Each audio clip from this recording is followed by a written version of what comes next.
Hello, this is The World Within Us. I'm Bogi. Today we talk about something that spiritual seekers massively ignore and fitness maniacs rarely understand. We'll discuss the intersection between absolute biological purity and transpersonal psychology. About the moment when you feel like you're dissolving from the inside and your old identity is crumbling and you must build a new structure to survive. You know the ancient biblical text from the Gospel of Matthew. Neither the people pour new wine into old wineskins. If they do, the skins will burst. Most people read this as a beautiful moral metaphor. But what if I told you that this is the most accurate neurobiological law regarding the capacity of the human nervous system? What happens when you experience a spiritual crisis, massive stress, the collapse of your ego, or a huge catharsis, but you try to pour this gigantic, chaotic, new energy into a body that is chronically inflamed, full of cortisol, and dependent on the cheap dopamine of sugar? The wineskin bursts, the system burns out, you get panic attacks, burnout, deep depression, or even a psychotic breakup. The hardware simply cannot handle the software update. Today, I will guide you through my personal experiment from the last few months. I will show you how I deliberately emptied the old wineskin and how, after rebuilding it, I applied the most ancient protocol for returning to the matrix. During the last period, I did something counterintuitive. I stopped going to the gym. I stopped hammering the system. I took a big break. Why? Because I wanted to isolate the variables. I wanted to see what the endocrine system does when you remove the external stressor and give it only two tools: deep fasting and pure ketosis. In Christian theology and transpersonal psychology, there's a term, Kenosis. It means voluntary self-emptying, stripping of the ego of control. On a purely physiological level, fasting is exactly that. You deprive the system of external fuel and comfort. You force it to enter autophagy, a state where the body literally begins to eat the old, broken, toxic cells. This is biological exorcism. And right here we collide with a deep program in Bulgarian national psychology. Our ancestors encoded the code of carbohydrates into our DNA. No one is bigger than bread. This is not just culinary tradition, it's survival software born from centuries of historical trauma and poverty. We're used to drowning our existential stress in dough, every day with banditas and boza. It is as if our spirit wants to fly and rebel, but our bloated, inflated stomach keeps it chained to the ground. When you choose to fast, you delete the ancestral software that tells you you will die without your cheap dopamine. You declare absolute sovereignty over your body. The results of my last metabolic scan were a map of a brand new body.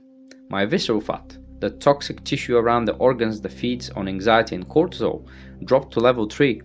Systemic inflammation was zeroed out completely, and my metabolic age went back, note this, a whole 10 years. I literally turned back the clock on my body. When you're at 12% body fat and operating on ketones, your neurons are flooded with GABA. It's the chemical of absolute calm. Your nervous system is no longer in a state of hysterical alarm. And here comes the critical connection of Carl Jung.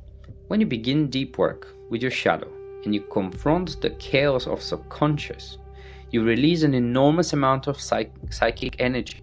If your body is fragile, this energy sweeps your way. You disassociate. When you have a stable amount to lean, functional muscle mass, this physical density acts like a gravitational anchor. The muscle sends a signal: I am here, I have a form, I'm sovereign. Remember Jacob, who wrestled with the angel all night. In the end, he received his spiritual update, his new name, Israel. But he walked away limping. The living God left a mark on him. Spiritual catharsis passes physically through the flesh. Or the prophet Elijah, who lay depressed under a bush. God did not give him a theological lecture. He sent an angel to feed him and put him to sleep. God first fixed the prophet's hardware and only then allowed him to hear the voice of the truth. The hardware holds the power of the software. And here we arrived at the most important question. Okay, the body is cleansed. The wineskin is new. The transpersonal architecture is now installed. What do you do when the catharsis is over and you have to return to your boring, ordinary, everyday life? How do you operate with this coherence on a Tuesday morning? Well, to understand this transition, we'll turn to the final 21st chapter of the Gospel of John, which I read recently. This is the ultimate protocol for returning to the matrix and the final rewriting of the trauma. After the grandiose resurrection in Jerusalem, the students are lost, and the ego does what it does best. It regresses to old survival habits. Peter declares, "I'm going out to fish." They toil all night and catch absolutely nothing. This is the linear, exhausting effort of the left hemisphere of the brain, which no longer yields results, no matter how hard you try. At dawn, the Logos stands on the shore. He does not criticize them. He simply gives them a new instruction. Throw your net on the right side. This is a transition to the intuitive, non-local flow, the right hemisphere. And here, the miracle of new wineskin happens. They catch 153 large fish, but the net is not torn. This is an absolute psychosynthesis. Your new holotropic mind now has the capacity to withstand a massive influx of abundance and energy without your persona fragmenting. The wineskin holds the wine. When they get out of the shore, a fire of burning coals awaits them. This is the ecology of trauma. Peter had denied the Logos right in front of such fire in the courtyard of the high priest. To heal his guilt, the witness perfectly reconstructs the crime scene. The Logos asks him 3 times, "Simon, do you love me?" This is a masterpiece of neurobiology, memory reconsolidation. Peter's brain is returned to the trauma. The synapses are opened, and in this window, the Logos rewrites the code. He makes him vocalize the integration exactly as many times as he vocalized the fear. Each command, "Feed my sheep," turns the most broken part of Peter into his strongest resource. And just when the healing is a fact, Peter's ego makes a final attempt at sabotage. He looks at John and triggers the syndrome of comparative spirituality. Lord, what about him? This is the activation of the default mode network, DMN in the brain, the one responsible for gossiping, social comparison, and autobiographical anxiety. The Logos cuts him off with absolute sovereignty. If I want him to remain, what does that have to do with you? You must follow me. This is the destruction of the spiritual narcissism. Your evolution is not in competition with anyone else's. You have no right to compare your catharsis with that of others. And you're listening to this episode today, 21st of June, on the day of the summer solstice. This is the moment when the sun reaches the highest point of the horizon and light takes over the world, making the day the longest of the year.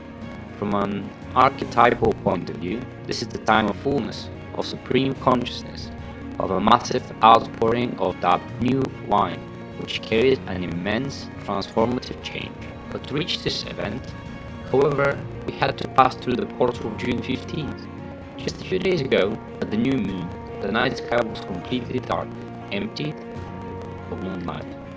This was not the emptiness of absence, but the emptiness of potential, that deep biological and spiritual kenosis. Everything we talked about in this episode. Stopping the food, deep fasting, clearing the toxic inflammation, and taming the cortisol. This is our personal new moon. You cannot simply stand before the blinding light of the solstice if your body is rigid and stiffened by fear, stress, and old traumas. The old wineskin, the dried, inflamed, and dehydrated nervous system burst under the pressure when exposed to such an intense frequency. A person fails into psychosis, burnout, or deep anxiety because of the software of the spirit requires a capacity that the hardware of the body does not possess. And that's why we went through the darkness and the emptying, to create the elasticity of the new wineskin. Because only a perfectly cleansed and stable biological machine can receive and channel the energy of the longest day. Today, the Logos pours out all of its might, because it finally has a space that does not resist but expands to hold its light. In our own Bulgarian roots, the summer solstice is the time of Enlightenment, midsummer. The day when the sun reaches its absolute zenith, dances on the horizon, and charges every drop of dew and every herb with supreme healing power. The ancients knew that to absorb this mighty solar energy, you must enter the morning purified, ready to bathe in the living water. Today we do the same. We cleansed our bodies, tamed the inflammations, and created the new wineskin so that this longest day we can absorb the full light of consciousness, turning it into our most powerful internal medicine.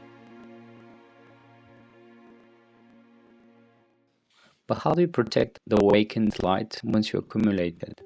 How do you guard the new white skin from the predators in the matrix when you return to it?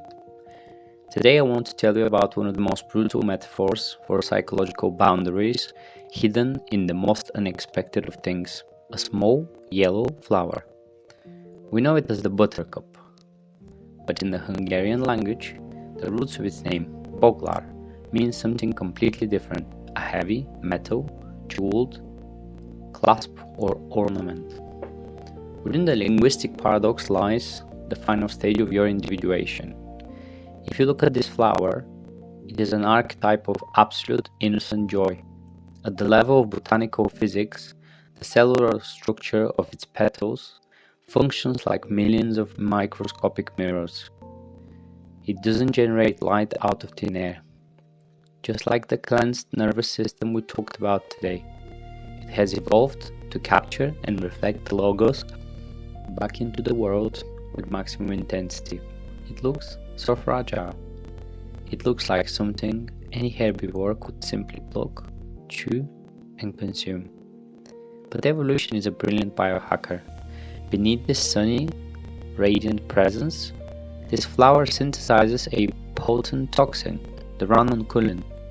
If anyone tries to eat it, it literally burns their lips. And this, my friends, is the most precise lesson in depth psychology and shadow work integration. This is the perfect antidote to the toxic, rosy spirituality, the spiritual bypassing, which teaches people to be merely soft, good, and defenseless. The definition of the integrated shadow is this: you have no right to be merely soft or spiritual if you lack the ability to defend yourself. You cannot radiate genuine joy and light if you don't have the capacity to be dangerous. If you don't have teeth and boundaries, you aren't good, you're simply prey for someone else's ego and narcissism. Your light, your joy, and your presence demand an ironclad boundary. You are born as a fragile natural creature, but throughout the pressure of life, through entering the shadow and forging discipline, you transform into Boglar, a cultivated, indestructible artifact. You must carry within yourself enough poison, enough integrated aggression to say to the world, I'll be a perfect reflector of the light, but if you try to violate my autonomy and consume me, you will break your teeth. This is not malice. This is the absolute sovereignty of a healthy psyche. And now, consider the architecture of our defenses. We spend years building massive shields, sometimes even physical, somatic armors, to protect our most vulnerable core. But sometimes, the universe shows us how these walls can fall completely, effortlessly. If you have happened to look at the sky recently, in England, let's say at a completely random moment, for example exactly at 22:22, you might have noticed something phenomenal. At first glance, it looks like just a bright star positioned right above the thin crescent of the moon. But it's actually not a star. This is Venus, In ancient astrology, this precise conjunction is not just a beautiful celestial phenomenon, but it's the ultimate omen for emotional surrender. Imagine the following hypothetical situation. Two people sit across from each other, both are wearing their heavy armor. But when true limbic resonance occurs, when you simply feel that across from you is a safe container of absolute acceptance, the walls are no longer needed. Venus, the archetype of pure connection, touches the moon, the deepest inner world. And in this moment, you understand the most important truth about human defenses. You don't have to break them down with force. They simply melt away on their own once they find a place where they no longer need to be heavy. All that remains is a pure peace of two systems realizing they speak the exact same language. And if you take only one thing from today's episode, let it be this algorithm for integration. First, clear the inflammation and ground your hardware, your body. Build your new wineskin. Second, stop forcing your logic. When your net is empty, cast it on the other side, on the right. Trust your intuition. Do not run from the fire of your past failures. Return there and rewrite the code. Turn your shadow into a resource in which to feed others. Forever delete the question, what about him? Take full responsibility for your own access and coordinate. And be like the forged jewel. Reflect the logos, but guard your boundaries with the integrated poison of your own shadow. I am Bogi. This was the world within us. Don't wait the savior. Build yourself.